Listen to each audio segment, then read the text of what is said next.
নমস্কার, আমার আউস স্পিচ এই অর্থ সংক্রান্ত ইউটিউব চ্যানেলে ব্র্যান্ড রিনিউ ভিডিওতে সবাইকে স্বাগত। আমি একজন investment planner, mutual fund distributor এবং এক্স ব্যাংক অফিসার। মিউচুয়াল ফান্ডে বিনিয়োগ বা ইনভেস্টমেন্ট ভারতবর্ষে এখন বেশ জনপ্রিয় হয়ে উঠেছে। এখানে অ্যাগ্রেসিভ ইনভেস্টর বা কনজারভেটিভ ইনভেস্টর যাই বলুন না কেন, সবাই কিন্তু এখানে ইনভেস্ট করে দেখা যাচ্ছে যে তারা ভালোই রিটার্ন পাচ্ছে। অ্যাগ্রেসিভ ইনভেস্টরদের জন্য জায়গা ছিল শেয়ার মার্কেট, এবং যারা মডারেট ইনভেস্টর বা কনজারভেটিভ ইনভেস্টর, যারা একটা নির্দিষ্ট রিটার্ন বা ইন্টারেস্ট পেতে চান, তাদের পক্ষে ব্যাংক পোস্ট অফিস খুবই জনপ্রিয় ছিল। কিন্তু এখন দেখা যাচ্ছে অনেকেই ব্যাংক পোস্ট অফিসের গণ্ডি ছাড়িয়ে মিউচুয়াল ফান্ডে ইনভেস্টমেন্ট করছেন। এখানে কিন্তু নির্দিষ্ট কোনো ইন্টারেস্ট নেই, এখানে হচ্ছে অ্যাভারেজ রিটার্ন। তাহলে কেন মিউচুয়াল ফান্ডের বিনিয়োগ এখন অনেকটাই লাভবান হচ্ছে, বিশেষ করে দীর্ঘমেয়াদে? আমি আজকে সেটা নিয়ে আলোচনা করব, এবং এখানে আমি কিছু কৌশল বলবো, মানে স্ট্র্যাটেজি, যেভাবে ইনভেস্টমেন্ট করলে দেখা যাবে লং টার্মে মিউচুয়াল ফান্ডে তার যে ইনভেস্টমেন্ট সেটা অনেকটাই বাড়বে। এবং এখানে যে বিভিন্ন রকম মিউচুয়াল ফান্ডের স্কিম রয়েছে তারও কিন্তু আমি সন্ধান দেব, যেগুলোতে দেখা যাচ্ছে যখন মার্কেট ডাউন চলছে, এখন নেগেটিভ রিটার্ন চলছে বেশ কিছু স্কিমে, দেখা যাচ্ছে তাতেও অনেকটাই কিন্তু এক্ষেত্রে কৌশলগতভাবে যদি ইনভেস্টমেন্ট করা যায় তাহলে অনেকটাই লাভ পাওয়া যায়। আজকে আমি সেটাকেই মিলিয়ে মিশিয়ে আপনাদের কাছে উপস্থাপনা করছি, যাতে সবাই বুঝতে পারেন যে মিউচুয়াল ফান্ডে ইনভেস্টমেন্ট এখন কেন জরুরি যারা বিনিয়োগ করতে চাইছেন। রুপি কস্ট অ্যাভারেজিং আর দীর্ঘমেয়াদে কম্পাউন্ডিং, এই দুটো ফ্যাক্টর মিউচুয়াল ফান্ডের ইনভেস্টমেন্টটাকে অনেকটাই বাড়িয়ে দেয়। এক্ষেত্রে আমরা তো এসআইপি বা সিস্টেমেটিক ইনভেস্টমেন্ট প্ল্যানের কথা বলি, এবং ইয়ারলি যদি এক্ষেত্রে স্টেপ আপ করা যায় এসআইপির মধ্যে, তাহলে দেখা যাবে যে বিশাল ইনকাম, মানে যেটা বিনিয়োগকারী ভাবছেন গাণিতিক নিয়মে, তার থেকেও অনেকটাই বেশি পাওয়া যাবে। কেন এমন? কারণটা হচ্ছে যে সবসময় দেখা যাবে যে দাম নামছে বাড়ছে, মানে মার্কেটে ভোলাটিলিটি থাকছে, উত্থান পতন রোজই থাকছে। ফলে দেখা যাচ্ছে নেট অ্যাসেট ভ্যালু আজকে যা হবে কালকে সেটা পৃথক হবে। এবং এক্ষেত্রে বিনিয়োগকারীকে বুঝে শুনে এমন ফান্ডে বিনিয়োগ করতে হবে যে তখনকার সময়ে যখন তিনি ইনভেস্টমেন্ট চালিয়ে যাচ্ছেন তখন ভূ রাজনৈতিক সিচুয়েশন, ভূ অর্থনৈতিক সিচুয়েশন কেমন রয়েছে, এবং তার স্কিমটি কীরকম আচরণ করেছে গত কয়েক বছর ধরে, মানে রিটার্ন কেমন দিচ্ছে, এটা কিন্তু প্রথমেই বুঝে নিতে হবে। এবং তার সাথে একটা ইস্যু আছে যে রোলিং রিটার্ন। রোলিং রিটার্ন বিভিন্ন সময় ধরতে হবে, যখন মার্কেট ডাউন থাকছে তখন কী ধরনের রিটার্ন দেয়, এবং যখন মার্কেট বুলিশ পর্যায়ে থাকছে তখন কেমন রিটার্ন দেয়। আমি অন্য ভিডিওতে এই রোলিং রিটার্ন সম্বন্ধে বিস্তারিত আলোচনা করেছি। যাই হোক, বিভিন্ন সময়কাল ধরে ইনভেস্টমেন্টটাকে করতে হবে, রিভিউ করতে হবে। ফ্যাক্টশিটগুলো বিভিন্ন মিউচুয়াল ফান্ড কোম্পানিগুলো দেখবেন যে মান্থলি ফ্যাক্টশিট প্রত্যেক বিনিয়োগকারীর যে মেইল আছে, ইমেল আইডি, সেখানে পাঠান। সেগুলোকে স্টাডি করতে হবে যে পোর্টফোলিও কীভাবে ডাইভার্সিফাইড হচ্ছে। এইভাবে আস্তে আস্তে এগোতে হবে। এক্ষেত্রে বিনিয়োগকারীকে বলবো যে একজন দক্ষ বিনিয়োগকারীর কিংবা কোনো অ্যাডভাইজরের সাহায্য নিতে। তাহলে আমি যে কথাগুলো বললাম এইভাবে ভাবনা চিন্তা করে এগোতে হবে। একটা স্টাডি সবসময় করতে হবে যে কীভাবে যে বিনিয়োগটা আমি মিউচুয়াল ফান্ডের বিভিন্ন স্কিমে করেছি সেই বিনিয়োগটাকে আমি এগিয়ে নিয়ে যেতে পারি। দরকার হলে আমি সেল করব, সুইচ করব, আবার ইনভেস্টমেন্ট করব, রিইনভেস্ট করব। মিউচুয়াল ফান্ডে বিনিয়োগকারীদের যেহেতু ডাইরেক্ট কোনো কোম্পানির শেয়ারে বিনিয়োগ করার সুযোগ নেই, ফান্ড ম্যানেজাররা তারা বিভিন্ন অ্যাসেট ক্লাস বাছেন, সেখানে বিভিন্ন শেয়ারগুলো নির্বাচন করেন বিনিয়োগকারীরা ঠিক যেমন যেমন স্কিম নির্বাচন করেছেন। ফর এক্সাম্পল, যদি কোনো বিনিয়োগকারী কোনো স্মল ক্যাপে বিনিয়োগ করেন তাহলে বিভিন্ন সেক্টরসগুলোর মধ্যে এবং বিভিন্ন অ্যাসেট ক্লাসগুলোর মধ্যে যেগুলো স্মল ক্যাপ ফান্ড আছে সেখানে কিন্তু ফান্ড ম্যানেজাররা বিনিয়োগ করতে বাধ্য। ফলে বিনিয়োগকারীরা যদি বিভিন্ন সময়ে চিন্তাভাবনা নিয়ে ভূ রাজনৈতিক এবং ভূ অর্থনৈতিক পরিবেশ বিবেচনা করে বিনিয়োগ করেন তাহলে কিন্তু লাভটা বাড়তে পারে। ফর এক্সাম্পল, এখনকার যে সময়টা চলছে ভীষণ উত্থান পতনের সময়, রিয়েল টাইম ইনভেস্টমেন্ট এবং তার রিটার্ন, আমি শেয়ার মার্কেটের কথা বলছি, দেখা যাচ্ছে যে ভীষণভাবে সেই ক্ষেত্রে মানে বাড়ছে বা কমছে। অতএব এই ক্ষেত্রে শেয়ার নির্ভর যে মিউচুয়াল ফান্ডের স্কিমগুলো রয়েছে তার মধ্যে বিভিন্ন খনিজ তেল, রিনিউয়েবল এনার্জি, ব্যাংকিং, ফিনান্সিয়ালস, এই ক্ষেত্রগুলোতে বিনিয়োগ করা যেতে পারে, যার সাথে ডিফেন্স সেক্টরটাও জুড়ে দিচ্ছি। দেখা যাচ্ছে যে এই সকল স্কিমে 100% থেকে 150% পর্যন্ত রিটার্ন বেড়েছে। কিন্তু এই সময়ে আমরা আরেকটি অ্যাসেট ক্লাস লক্ষ্য করেছি, সেটা হচ্ছে সোনা, রূপো, মেটালের অ্যাসেট ক্লাস, যাকে কমোডিটি অ্যাসেট ক্লাস বলা হয়। সেখানে কিন্তু ভীষণভাবে লাভ দিয়েছে, সাংঘাতিকভাবে। কী ধরনের লাভ? গত 2.5-3 মাসে একটা বুলিশ র্যালি হলো, তাতে 200%-এরও বেশি কিন্তু লাভ হয়েছে। এখন কিন্তু বাজার অনেকটা কমে এসছে।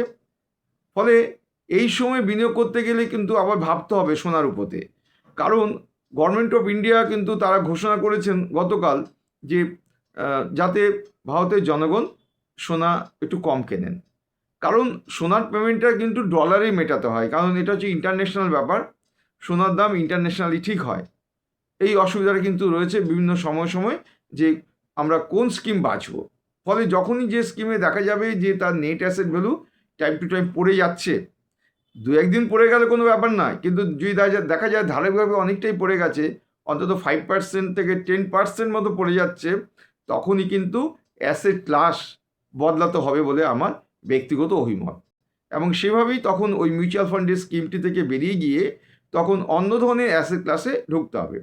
ফর এক্সাম্পল, আমি যদি কোনো একটি মিউচুয়াল ফান্ড কোম্পানির একটি মিউচুয়াল ফান্ডের স্কিম থেকে বেরিয়ে গিয়ে আবার ওই ধরনের কোনো স্কিম কিনি, ফর এক্সাম্পল আমি কোনো স্মল ক্যাপ বা মিড ক্যাপ কোনো মিউচুয়াল ফান্ড স্কিম থেকে বেরিয়ে গিয়ে অন্য একটি কোম্পানির মিড ক্যাপ বা স্মল ক্যাপে যদি আমি পারচেস করি, তাহলে কিন্তু আমি ভুল করব, কারণ ওই কোম্পানিগুলো কিন্তু প্রায় একই জায়গায় তারা বিনিয়োগ করে। তারা যে বিভিন্ন কোম্পানিগুলো সিলেক্ট করে সেগুলো হয়তো স্মল ক্যাপ এবং মিড ক্যাপ, এই দুটোই হবে। ফলে এই ক্ষেত্রে কিন্তু দেখা যাবে কোম্পানি চেঞ্জ করে কোনো লাভ নেই। এই ক্ষেত্রে তখনকার সময়ে আমাদের অ্যাসেট ক্লাস চেঞ্জ করতে হবে, কিংবা এখন দেখা যাচ্ছে বিভিন্ন টেইলর মেড অ্যাসেট ক্লাসে বিনিয়োগ করা হচ্ছে। দেখা যাচ্ছে লার্জ ক্যাপ, মিড ক্যাপ আলাদা ছিল, লার্জ অ্যান্ড মিড ক্যাপ অনেক ফান্ড পাবেন, হাইব্রিড ফান্ড পাবেন, বিভিন্ন জায়গায় তারা বিনিয়োগ করছে, ডেট ক্লাসে বিনিয়োগ করছে। আবার দেখা যাচ্ছে যে তারা অ্যাসেটে মানে ইকুইটি বা শেয়ারও বিনিয়োগ করছে। আবার মাল্টি অ্যাসেট অ্যালোকেশন ফান্ড, তাদের ক্ষেত্রে তো 10% মিনিমাম 3টি অ্যাসেট ক্লাসে বিনিয়োগ করতেই হবে। অতএব তারা দেখা যাচ্ছে যে 4-5টি যে অ্যাসেট ক্লাস মূলত ফাংশন করছে ভারতে বেশি করে, সেখানে বিনিয়োগ করছে। নতুন একটি জায়গা এসছে, সেটা হচ্ছে ইন্টারন্যাশনাল ফান্ড। গ্লোবাল ফান্ডগুলো কিন্তু খুব ভালো কাজ করছে। আমি এর মধ্যেই আমার যারা ক্লায়েন্ট রয়েছে তাদেরকে আমি বিভিন্ন অ্যাসেট ক্লাসে বিনিয়োগ করতে বলেছি, বাইরের গ্লোবাল ফান্ডগুলো, সেই ফান্ডগুলোতে কিন্তু তারা অনেকটাই লাভবান হয়েছে। এইভাবে একটা মিক্সচার করতে হবে আমরা যখন আমাদের পোর্টফোলিওকে সাজাবো। অভিজ্ঞতায় দেখা গেছে ডেট অ্যাসেট ক্লাস, যেখানে কিনা ফান্ড ম্যানেজাররা বিভিন্ন গভর্নমেন্ট সিকিউরিটিস, কর্পোরেট বন্ডস এবং ভালো ভালো কোম্পানি ফিক্সড ডিপোজিটে তারা বিনিয়োগ করেন, যেখানে রিটার্ন অনেকটাই অল্প হয়।